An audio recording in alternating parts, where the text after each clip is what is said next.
선생님들 안녕하십니까. 정식 오픈이 얼마 안 남았네요. 최근에 업로드하고 이렇게 호두깎이 바바가 이렇게까지 관심을 받을 줄 몰랐어요. 지배님과 비누님 영상에도 이제 소개될 예정인데요. 그래서 오늘의 주제로 제가 지난 영상에서는 못 다뤄봤었던 호두까기 세팅의 그 마지막 퍼즐에 대해 한번 말씀드려보는 시간을 가지려고 합니다. 그리고 선생님들께서 많은 질문을 주셨던 것 중에 좀 중복되거나 중요한 부분을 한번 다뤄보겠습니다. 반갑소. 네, 먼저 저지불가입니다. PTR 기준 구덩이 최대 난이도에서는 위 세팅의 메커니즘상 이니시 도약과 함께 몹이 그냥 터져버리는 그런 쉬운 난이도였기 때문에 저는 저불의 필요성을 1%도 느끼지 못했었습니다. 네. 하지만 최근에 공개된 패치노트에서 정식 시즌에서는 구덩이의 난이도를 올릴 것이다 이렇게 밝혔는데요. 구체적으로 얼마가 올라간다 이런 내용은 없었고 지로와 기존 구덩이 사이 그 어딘가가 되겠죠. 난이도가 바뀐 구덩이에서 직접 실제 난이도를 테스트해보고 스킬에서 좀 조율이 필요해 보입니다. 단수를 거듭함에 따라 몹의 딜보다는 몹의 피통 위주로, 체력 위주로 그렇게 가파르게 증가가 된다면 저불의 필요성은 반드시 있을 거예요. 만약에 우리가 저불을 넣어야 한다면 제가 생각할 때 선택지로는 직결의 함성이나 돌진을 넣어볼 수 있습니다. 이건 지금 제가 테스트업이 아니라 지금 시즌3의 캐릭터로 하고 있습니다. 여기서 보시면 돌진을 넣게 되면요, 딜은 아무래도 떨어지지만 선주의 돌진 위상까지 포함해서 맵핑 구간에서 추가 이점을 조금은 더 챙길 수 있을 것 같습니다. 직결 또한 저불 상태를 7초가량 유지한다는 그런 메리트가 있습니다. 보시는 것처럼 7초가량을 유지한다, 저불 상태로. 하지만 이 또한 역시 공백이 있고 저지불가를 풀로 유지하는 관점이 아닌 탈출기로의 역할이면 충분하기에 돌진과의 저울질은 좀 필요해 보입니다. 돌진 같은 경우에는 돌진을 하는 그 순간 찰나에만 저지불가가 켜집니다. 보시면은 이런 식으로요. 돌진을 하는 순간만 저지불가 상태.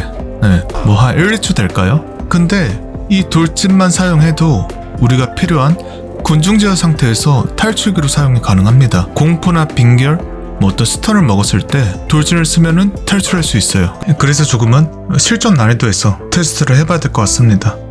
다음으로 이제 공속 관련입니다. 여기서 숙제가 좀 있습니다. 이 내용이 어떻게 보면 호두깎이 세팅이 완성이 되는 마지막 퍼즐 한 조각이라고 그렇게 볼 수도 있겠네요. 기존까지 시즌3까지와는 다르게 우리가 경험했던 PTR과 시즌4에서는 공격 옵션이 붙는 모든 자리에 공속이 붙게 됩니다. 그리고 우리가 지금까지는 장갑의 15%나 열광의 반지 15% 있으면 맞추고 없으면 말고 맞출 수 있는 여지가 별로 없었거든요. 근데 이번에는 다 붙게 되지 않습니까? 공격 옵션이 붙는 모든 자리에 공속이 프로는 이 공속에 대한 하드캡을 충분히 경험할 수 있게 됩니다. 블리자드는 지금까지 공속 옵션 관련해서 버킷을 구분해 왔습니다. 대략적으로 예외되는 옵션을 포함해서 두 개의 그룹이 있습니다. 각각 100%의 공속 하드캡을 가지고 있었고요. 보여드리는 자료는 해당 영상 링크는 제가 참고하실 수 있게 더보기란에 첨부하겠습니다. 그래서 이번에 새롭게 시즌이 열리면 대대적으로 템 옵션 개편이 있었기 때문에 모든 공속 옵션, 그 버킷 그룹을 확실히 구분해서 나누는 테스트의 필요성이 충분히 있습니다. 그리고 매 시즌 변덕이 있었던 블리자드, 그리고 추가로 말씀드릴 부분은 좀 이제 지극히 디테일하지만 어떻게 보면 좀 중요할 수 있는 그런 포인트가 하나 더 있습니다. 지금까지는 말씀드렸던 것처럼 좀 간과를 했어도 됐는데 이번 PTR과 다음 시즌4에서는 많은 공속 옵션을 얻게 됩니다. 그래서 우리는 프레임 구간을 생각해보지 않을 수 없었어요. 아마 디아토를 해보신 분들이라면 조금은 익숙한 개념일 것입니다. 가정해볼 때 위상, 템 옵션, 스킬, 문양 등 각각의 공속 옵션을 포함한 범주들이 그룹 2개로 나뉘고 각각 최대 100%의 하드캡을 가지고 있다고 보면 그럼 우리는 무조건 200%까지 맞추겠죠. 추가 공격 속도 보너스 최대 200이니까요. DPS에 기여하는 모든 옵션 중에 압도적으로 1순위는 공속이기 때문에요. 그렇지만 프레임 구간을 고려하면 우리가 세팅해서 얻게 되는 추가 공속 180%의 효과가 200%가 같을 수도 있습니다. 디아퍼가 설계한 프레임을 기준으로 사용하는 무기의 공속과 옵션에서 추가로 맞춘 공속을 모두 종합해서 어떤 구간에서는 남는 공속이 생길 수 있습니다. 예, 단순하게 생각하면 반내림이에요. 노는 공속 옵션이 생기는 거죠. 이는 오피셜 내용과 오랜 시간 누적된 데이터로 지금의 디아2처럼 공속 프레임 계산기나 어떤 표가 산출되게 됩니다. 네, 여기까지가 이제 공속 관련해서 다뤄봤던 복잡한 내용인데요. 자, 그래서 제가 시즌이 열리면 우선적인 테스트를 통해 얻을 수 있는 결과물은 각 범주에 속하는 공격 옵션들, 아이템, 스킬 문양, 위상 등을 디아4가 설정한 버킷 그룹을 예외와 함께 정확히 나누고 각 버킷의 정확한 하드캡을 알 수 있게 됩니다. 이에 따른 결과로 제가 작성한 빌드에서 스킬이나 위상 정도의 교체 여지가 있다고 말씀드립니다. 추후에 반영할 예정입니다. 다음으로 제가 채용하는 스킬입니다. 채택하는 스킬인데 앞서 내용의 어떤 연장선이 될 수도 있습니다. 지금 보시면 제가 설계한 메커니즘상 이렇게 스킬, 후려치기, 도약, 전장, 그 다음에 도전의 외침은 픽스에서 사용하게 됩니다. 그럼 여분의 자리가 2개가 남게 돼요. 지난 영상에서는 제가 평타가 메인인 세팅에서 불필요했던 광전사의 진노를 선조의 기한으로 바꾸지 않았습니까? 네, 공속과 저지불가 유무와 함께 조금은 이 두 자리는 시행착오가 필요할 것으로 보입니다. 각 버킷의 공속 하드캡은 100%를 예상이 되는 와중에 가장 많이 땡겨지는 공속은 템에서 얻는 옵션이거든요. 템에서 없는 공속 옵션들, 만약에 여기서 선주의 기환에서 얻게 되는 공속 20%와 파열의 공속 40%가 예상컨대 템 옵션 공속과 다른 버킷에 속한다면 로스 없이 둘 다 사용 가능합니다. 그러니까 공속의 하드캡 구간을 건드리지 않아요. 아이템의 공속 옵션과 함께 버킷에 담기지 않는 이상 스킬과 위상 같은 것들은, 그리고 노드는 100%를 넘기가 쉽지가 않아요. 그래서 그렇게 버킷에 구분이 있다면 이렇게 같이도 채용할 수 있습니다. 더 확실히 하기 위해서는 정식 시즌이 열리면 그때 한번 실험해봐야겠죠? 만약에 상식밖에 함정이 있어왔던 불자가 선조의 기한만 아이템 공속 옵션과 같은 버킷에 둔다면 선조의 기한은 쓰이지 않고 파열만 쓰이게 되겠죠. 그 반대도 마찬가지예요. 만약에 파열이 아이템 공속 옵션과 같은 버킷에 속하게 된다면 파열은 못 쓰이게 될 여지도 있어요. 그래서 예상하기에는 이런 식으로 스킬이 구성이 될 것 같습니다.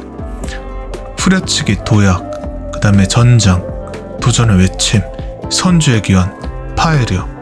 여기서 이제 말씀드렸던 것처럼 저불의 공백을 너무 체감한다, 저불의 필요성을 느낀다 하면은 그때는 이제 선주의 기환 대신에 말씀드린 돌진이 되었든 아니면은 집결의 함성이 되었든 이렇게 대체해서 쓸 것 같습니다.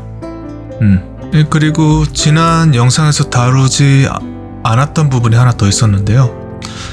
여기 보시면은 전투의 열성이라는 패시브가 있습니다. 난투로 한 마리 이상의 적에게 피해를 주면 1초 동안 광포화를 유지합니다. 우리가 스킬 구성에서 도약을 사용하는 이상 광폭화 유지를 위해 달려들기나 여타 다른 스킬은 필요하지 않습니다. 강철 소나기, 이 패시브의 존재로 정식 오픈의 스킬 조합에서의 몇 가지 경우의 수는 실전 테스트 좀 해보면 금방 도출할 수 있을 것 같습니다. 그리고 이제 질문 주신 거 몇 가지를 좀 살펴보겠습니다. 네, 좀 공통된 질문도 있었고요. 먼저 이 세팅의 핵심이 될 수 있는 고통받는 탐식자, 이 장갑에 대해 아무래도 낯설게 느끼실 겁니다. 그래서 관련 질문이 좀 있었는데요. 장갑 옵션에 보면은 전이라는 문구가 있어서 조금은 이제 헷갈릴 수 있습니다.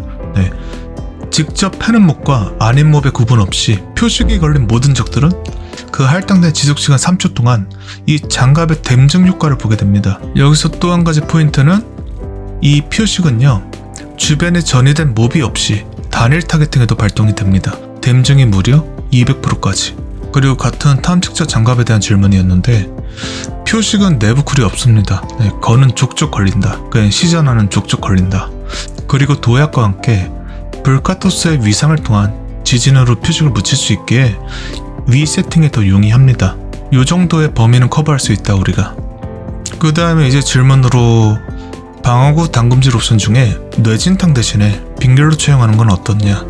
이런 질문이 있었습니다.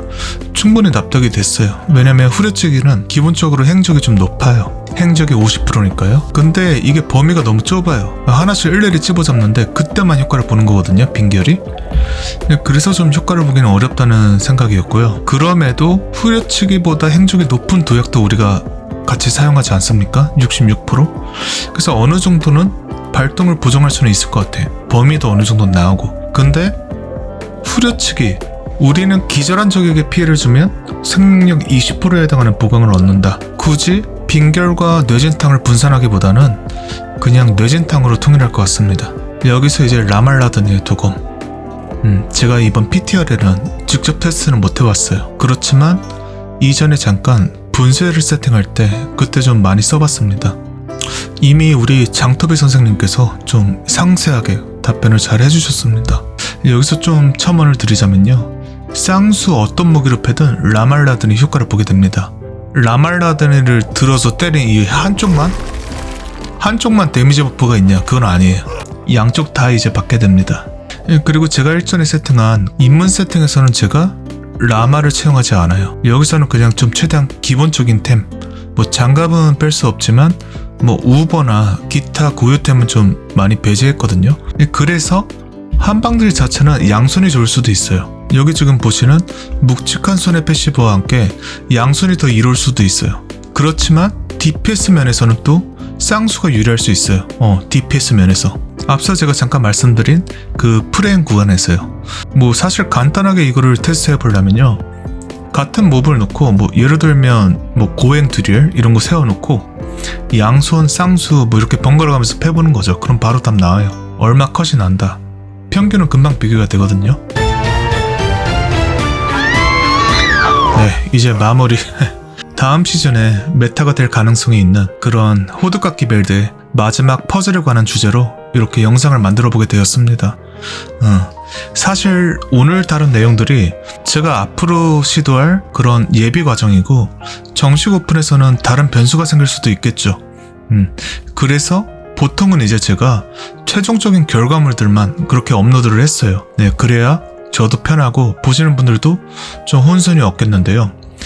그래도 이번에 PTR 기간에 이런 휴식기에 선생님들과 하나의 같은 관심사를 가지고 뭐 이런저런 공유를 하다 보니, 또 얘기도 나누다 보니 나름 뜻깊었던 것 같습니다.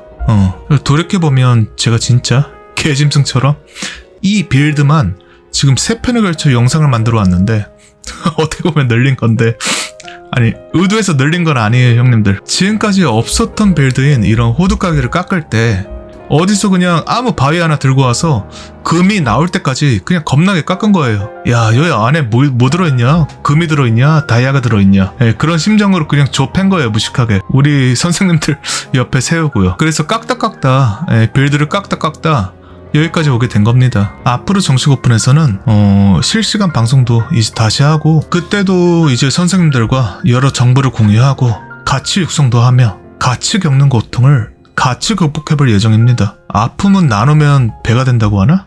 네, 같이 한번 나눠봐요 형님들.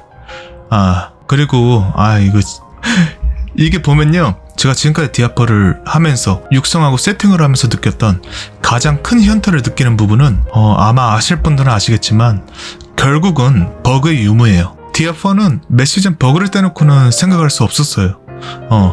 이 게임은 저 같은 스트리머 입장에서 버그를 먼저 채굴하는 싸움으로 되어 왔습니다.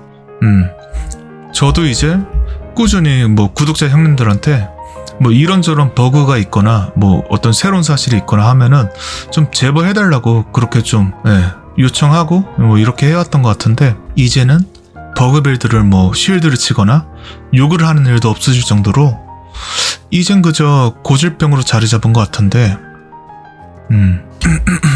그래서 이제 다음 시즌도 어디에서 어떻게 버그가 생길지 몰라요. 그래서 개인적으로 소망하는 부분은 부디 우리 부일자가 지금까지처럼 그런 치명적인 버그를 방치하지 않고 버그가 없다는 베이스에서 밸런스에 있어서 최소한의 상식을 통하길 그렇게 바랄 뿐이에요. 니들이 의도한 대로 설계되는 모습 한번 보여줘라. 그럼 도움이 되셨다면 영상에 좋아요 부탁드리겠습니다. 제게 많이 큰 격려가 됩니다. 그럼 긴 영상 끝까지 시청해주셔서 진심으로 감사합니다.